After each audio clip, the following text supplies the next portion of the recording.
안녕하세요. 화려한 싱글로 돌아온 30대 여성이에요. 친구들이 저에게 왜 이혼했냐고 물으면 저는 웃으며 먹는 것 때문에 이혼했다 대답합니다. 그러면 친구들은 어이가 없어서인지 그게 뭐냐고 한마디 하곤 더 궁금해하지도 않아요. 그런데 저 정말로 음식 때문에 이혼했습니다. 음식 가지고 유치하고 치사하게 행동하시는 어머님과 그런 어머님을 어쩌지 못하는 모질이 같은 남편을 보고 있으니 제 앞날이 캄캄했거든요. 솔직히 남편이라고 부르기는 싫은데 그렇다고 실명을 밝힐 순 없으니 일단은 남편이라고 부를게요. 남편과는 친구의 소개로 만났습니다. 저랑 친구는 고교 동창이고 친구와 남편은 대학교 동기 사이예요. 친구가 보기에 저랑 남편이 성격도 비슷하고 성향도 같아서 잘 어울릴 것 같다며 자리를 만들었지요. 그리고 친구 말대로 저희는 여러 가지로 쿵짝이 잘 맞아서 사귀는 동안 어느 다른 연인들처럼 다투거나 상처를 주고받는 일도 없었습니다. 그렇게 인연을 만나다 지난해 부부의 연을 맺었네요. 저와 연애를 하던 당시 남편은 혼자 자취생활을 하고 있었어요. 원래 남편은 서울에서 2시간 거리의 지역에서 나고 자랐는데 서울로 대학을 합격하면서 혼자 살기 시작했대요. 처음 어머님 아버님에게 인사를 드렸던 날부터 이야기해보자면요. 아버님은 처음 만난 저에게 퇴근하고 오느라 고생했다는 인사를 건네시는 무난한 분이셨고 어머님은 어른께 이렇게 표현해도 될지 모르겠지만 깐깐하고 새침한 분 같더라고요. 편하게 대화를 이끌어주시거나 인자한 미소를 보여주시는 분과는 거리가 멀었지요. 게다가 어머님의 아들, 그러니까 제 남편이 처가인 저희 집에서 상다리 부러질 만큼 대접을 받고 왔다 들었다며 그런데 당신은 차린 게 이것밖에 없어서 미안하다는 말씀과 달리 어머님 얼굴에는 사돈에 대한 고마움이나 차린 게 없는 식탁에 대한 민망함은 조금도 엿볼 수 없었달까요? 어머님이 차리신 식탁에는 소고기 묵국에 밥, 신김치와 장아찌 그리고 마른 김이 전부였습니다. 좋게 말해 소박한 밥상이었고 솔직한 심정으로 이야기하자면 며칠 전 친정어머니가 남편을 위해 차려주신 밥상과 비교가 되어 속이 상했어요. 처음 인사를 드리러 온 날인데도 고작 이런 대접밖에 못 받는 제 신세가 철학 맞다 싶었고 남편도 식탁을 보고는 좀 민망했는지 어머님 떨어 불고기나 잡채 같은 거는 없냐고 묻더라고요. 그러자 어머님께서는 음식이 정성이 중요한 거지 가짓수가 문제냐고 한마디 하셨는데 그게 제 귀에는 왠지 곱게 들리지는 않았습니다. 어머님이 직접 퍼주신 제 국그릇에는 소고기 묵국이라는 이름이 남사스러울 만큼 고기라곤 꼴랑 2점이 들어있는 게 전부였어요. 반면 남편의 국을 힐끔 보니 그냥 소고기국이라고 부르는 게 맞겠다 싶을 정도로 고기가 가득 차 있더라고요. 보통 대부분의 여자들이라면 치사하다 생각은 할지라도 그냥 참고 먹었겠지만 저는 그러고 싶지가 않았지요.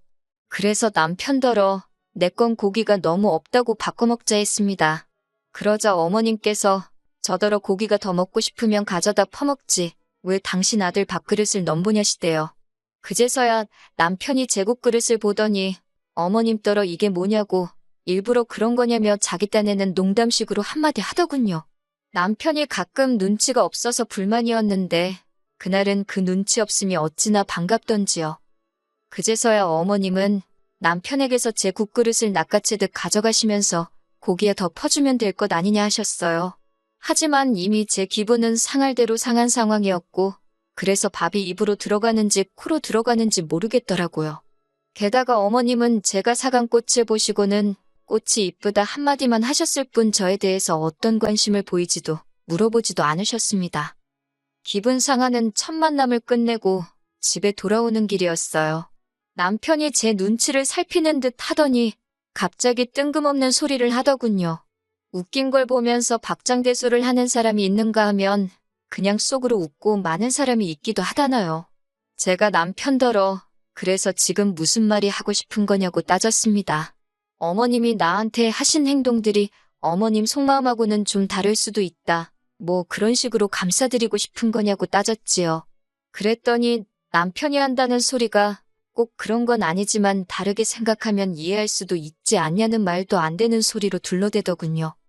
하지만 남편의 말 한마디에 손바닥 뒤집듯 쉽게 바뀔 마음이 아니었습니다. 그러기엔 낮에 받은 충격이 제법 컸으니까요. 저는 결국 남편에게 솔직히 말해서 내가 당신보다 못난 게 뭐고 부족한 건 뭔데 어머님이 나한테 저러시는지 모르겠다 했지요. 그랬더니 남편이 한다는 소리가 어머님이 아들 장가 간다니까 서운해서 저러시는 거 아니겠냐며 저더러 너무 날 세우지 말고 이해를 하려고 노력을 해보랍니다.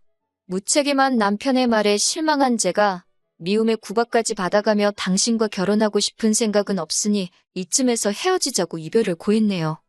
그리고 한 2, 3주쯤 지났던 때였을 거예요. 모르는 번호로 전화가 걸려왔는데 제가 당시 이직 준비를 하면서 여러 회사들과 인터뷰를 하고 있었거든요. 그래서 전화만 왔다 하면 아는 번호건 아니건 상관없이 일단 받고받지요. 그러다 그만 어머님이 거신 전화를 받게 되었습니다. 예전에 새침한 톤은 온데간데 없이 다정한 목소리로 저를 한번 만나고 싶다 하셨어요. 당연히 저는 남편과도 이미 끝났고 어머님을 볼 이유가 없을 것 같다 말씀드렸지만 어머님은 막무가내시대요. 당신 아들이 제가 보고 싶다고 끙끙 앓고 있다며 일단 어머님과 저 단둘이서 한 번만 만나자고요. 결국 고민 끝에 어머님과 약속을 잡았습니다. 헤어졌어도 그간의 정 때문인지 아프다니까 걱정이 되기도 했거든요. 며칠 뒤 어머님과 만나기로 한 당일이 되었을 때 무슨 일이 있더라도 할 말은 하고 온다는 마음가짐으로 약속 장소에 나갔습니다. 그리고 저는 어머님으로부터 뜻밖의 소리를 듣게 되었네요. 하시는 말씀이 당신이 그날 개인적으로 안 좋은 일도 있고 해서 뜻하지 않게 저에게 예민하게 행동하셨다고 미안하다셨어요.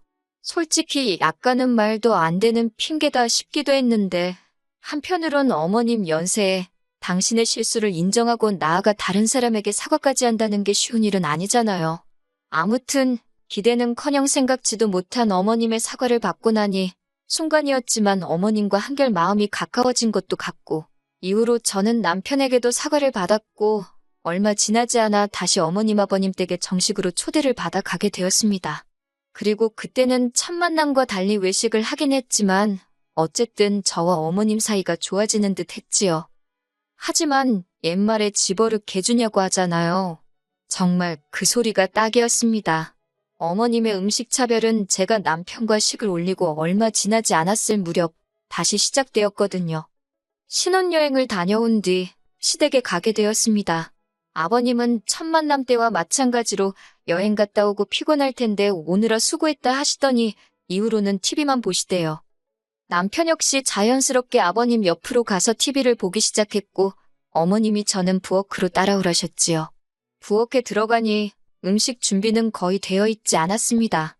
어머님이 시키시는 대로 양파 다듬고 파 썰고 정신없이 식사를 준비했어요. 그래도 이번엔 처음 인사드리러 왔던 날과 달리 생선구이도 있대요. 1시간 정도 걸려서 점심상이 차려졌습니다. 새로운 반찬도 많은데 어머님께선 굳이 냉장고에 있던 김치, 각두기, 매실장아찌까지 다 꺼내놓으시더라고요. 그리고 그 반찬들을 제 앞에다 다 늘어놓으셨어요. 뿐만 아니라 제가 밥을 푸겠다고 했는데도 구태여 당신이 푸신다 하시더니 제 밥 딱 2숟갈 떼니까 밑으로는 다 누룽지더라고요. 생선구이도 아버님과 남편 사이에 딱 놓여 있어서 가져다 먹기도 참 그렇고 결국 참다 못한 제가 어머님한테 한마디 했습니다. 어머님 저는 뭐하고 먹으란 거냐고요. 그리고 왜 제 밥만 이렇게 다 누룽지냐고도 물었지요. 혹시나 제 말투나 표정 가지고 트집 잡으실까봐 정말 생글생글 웃으며 여쭤봤더니 어머님이 약간 당황하시면서 하시는 말씀이 원래 발효식품이 여자한테 좋은 거랍니다. 밥도 누룽지가 소화가 잘 되고 그런다고 다 여자한테 좋은 거래요. 그러면서 제가 생선 먹고 싶어 하는지 몰랐다며 한 토막 덜어주셨는데 그마저도 몸통이 아니라 꼬리 쪽이었더군요. 당장이라도 자리를 박차고 일어날까 한마디 더 해버릴까 하다가 그냥 그러시냐고 어머님이 저를 생각해서 이렇게 챙겨주셨다는 말이냐고 다시 한번 물었습니다. 어머님은 저더러 그렇다니까 뭘 몇 번씩 묻느냐며 자꾸 말하지 말고 밥이나 많이 먹으라셨어요. 그리고 모질이 같은 남편은 그런 상황에서 생선 뜯느라 정신이 없었고요. 식사를 다 마치니 아버님이랑 남편은 또다시 뭔가에 홀린 듯 거실로 가서는 TV를 보기 시작했고 어머님도 어디로 가셨는지 저 혼자 밥상을 치우게 되었습니다. 전 혼자 씩씩대면서 깨질라면 깨지라는 심정으로 탕탕거리며 그릇을 치웠지요. 하지만 이내 성질이 올라와서 참을 수가 없었기에 남편한테 속이 안 좋아서 집에 가자고 했어요. 어머님이 저더러 설거지도 안 해놓고 가냐길래 갑자기 좋은 음식을 너무 먹었더니 속이 뒤집어진 것 같다고 그랬네요. 어머님은 한껏 못마땅한 표정이셨지만 딱히 할 말을 찾지 못하셨는지 별 말씀은 더 안 하셨어요. 그리고 정확히 한 달 뒤 어머님의 생신날이었습니다. 어머님이 며느리한테 생일상 한번 받아보자면서 저희 집으로 오시겠다길래 그러시라 했지요. 집이냐고 해봤자 남편이 총각 때부터 살던 12평 오피스텔이라 엄청 작아요. 가스레인지도 아니고 인덕션 하나 달랑이 있어서 음식하기도 어렵고 어머님도 남편 총각 때부터 종종 오셔서 이 상황을 다 아시는데도 굳이 오시겠다 하신 거고요. 하지만 저는 별로 걱정은 안 되었습니다. 어머님 생신 때 무슨 음식을 해드릴지 지난 식사 이후로 다 정해뒀었거든요. 그리고 어머님이 오시기 바로 전날 저는 마트로 향했지요. 어머님 생신상이니 미역국은 생략할 수가 없어서 남편더러 끓이라 했습니다. 남편이 어머님이 분명 며느리한테 생일상이 받고 싶다 하셨는데 제가 해야 하는 거 아니냐고 투덜거리길래 아무렴 그래도 며느리가 아들만 하겠냐고 그랬어요. 남편이 고기 반찬 같은 건 안 하냐고 해서 그때 어머님 말씀 못 들었냐고 내가 다 여자한테 좋은 음식으로만 준비해놨으니 걱정하지 말라 했고요. 그리고 대망의 어머님 생신날 저는 어머님이 오신다는 시간에 맞춰 상을 차리기 시작했습니다. 밥도 공들여서 하고 그릇도 있는 그릇 없는 그릇 다 끄집어냈네요. 그리고는 어제부터 준비한 모든 장아찌와 젓갈들까지 죄다 꺼내놓았고요. 밥도 일부러 누룽지로 만들려니 쉬운 일이 아니었어요. 그래도 어머님 생각하면서 정성스레 만들었습니다. 그래서 어머님 밥그릇에 꾹꾹 눌러 담아 퍼드렸지요. 곧이어 어머님 아버님이 도착하셨고 저는 식사 준비 다 해두었다며 부엌으로 오시라 했어요. 두 분이 부엌에 들어오시곤 정말 거짓말이 아니라 한 10초 정도 정적이 흘렀습니다. 어머님이 저를 보시면서 이게 다 뭐냐고 하시길래 어머님 말씀대로 여자 몸에 좋다는 것만 챙겨서 신경 써서 차렸다 대꾸했지요. 그랬더니 아버님이 어머님더러 꼴 좋다고 하시고는 저더러 잘했다며 부엌에서 나가버리시대요. 어머님이 저더러 지금 당신하고 한번 해보자는 거냐며 언성을 높이시길래 저도 지지 않고 뭐가 문제냐고 따졌습니다. 어머님이 저 주시던 대로 그대로 차렸는데 왜 화를 내시냐고요. 그제서야 남편도 어머님더러 엄마가 좀 심하긴 했다면서 저한테 미안하다 하라며 하지만 어머님도 자존심 때문이신지 저한테 미안하단 소리는 안 하셨어요. 안 하셔서 얼마나 다행인지 만약에 어머님이 저한테 사과 비슷한 말이라도 하셨으면 제가 나쁜 X가 되잖아요. 저는 그 사과를 받을 생각이 전혀 없었으니까요. 저는 어머님더러 그럼 식사 맛있게 하시라고 저는 나가보겠다 했습니다. 남편이 같이 밥 안 먹고 어디 가냐고 하길래 친정에 간다고 했지요. 그러면서 오늘 이 식사가 어머님께 제가 차려드리는 처음이자 마지막 생신상이라고 건강히 오래오래 사시라 했네요. 제사상은 제가 못 차려드린다는 소리도 할까 하다가 그건 참았습니다. 황당해하는 어머님을 뒤로하고 남편에게도 어머님이 나를 어떻게 홀대하는지 잘 보지 않았냐며 난 이런 대우를 참아가면서까지 당신과는 살 생각이 없다 했지요. 짐이라고 해봤자 옷 몇 벌에 화장품 몇 개로 단촐했어요. 오피스텔이 작아서 친정에서 제 짐을 다 가져오지도 않은 상태였고요. 여러모로 헤어지기에 딱 좋은 시기였네요. 남편이 갑자기 이런 법이 어딨냐며 못 헤어진다고 저를 붙잡았고 어머님은 어머님대로 지금 이게 뭐하는 짓거리냐며 제 뒤통수에 대고 욕을 하셨습니다. 아버님은 달리하실 말이 없으셨는지 한숨을 쉬시다 어머님더러 적당히 좀 하지 유난 떨 때 알아봤다며 한마디 하시대요.